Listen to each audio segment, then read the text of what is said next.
So here I am again, the ceramic. This is the ceramic here. Now, one of the complaints was that you could take this grill off by hand. Now, I don't know what version they had, but you can't take it off by hand. Okay, it's not screwed in. It will need a tool, but it'll be a prying tool. Okay, and that will probably would scratch if you weren't using something very nice, a nice quality prying tool. But yes, it won't come off. If you do take this off and it's live and you put your hand in there, you probably will get electrocuted. So don't take this off. Don't prod anything into it like you wouldn't put a flipping fork into a toaster, would you now? Now the LCD display, like I said, is down volted, and at the back of it we do have a UK standard plug. Now if you look at the UK standard plug, there's no BS, is it 1351, something like that, anywhere stamped on it. But this is from China, and that's hardly not surprising. However, you can see that that's actually appropriate metal on there. This is ABS just here, and that's more than enough. In fact, the whole thing is ABS, including the grill. This nice shiny area here doesn't look like it's ABS, but it is. It's a nilled. That's a nilled ABS, meaning it's just had chemical put on it to make it smooth, instead of like around here where it's a bit more rough.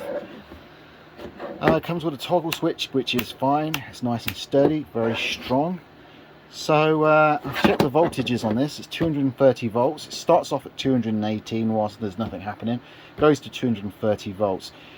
Draws about 400 watts, about 10 less than 400 watts, about 390 watts when I'm running it at around about 21C, 22C. So yeah, probably doesn't do the 500 watts that it claims to do, but looking at the box, yeah, it claims it there. So that's probably not completely accurate, but the only problem that's going to cause is if you're looking for a fuse for this, because this does not come with a fuse. Some of you might think, oh, I'd like a fuse for this. So you can buy a brick, a little tiny brick wall thing with a fuse in it, and what you would want to change that fuse out to is a 2 amp fuse. That's what you want, because obviously if you're looking at 500 watts, you're probably thinking 3 amp fuse, but I think you'll be better off putting a 2 amp fuse in it. Other than that, yeah, I say it's definitely 100% safe. Yeah, it hasn't got the certificate on it, but if they sent it off and bothered to pay the money, it would have a certificate on it. Simple as that, pretty easily. In fact, as it's wall plugged in, they'll have the certificate of it. And I've got things falling into my bin, because if it didn't connect into the wall and it came off the wall, it would definitely need a fuse. Sorry about the mess. This is my workshop, like I said. So yeah, pretty safe in my opinion.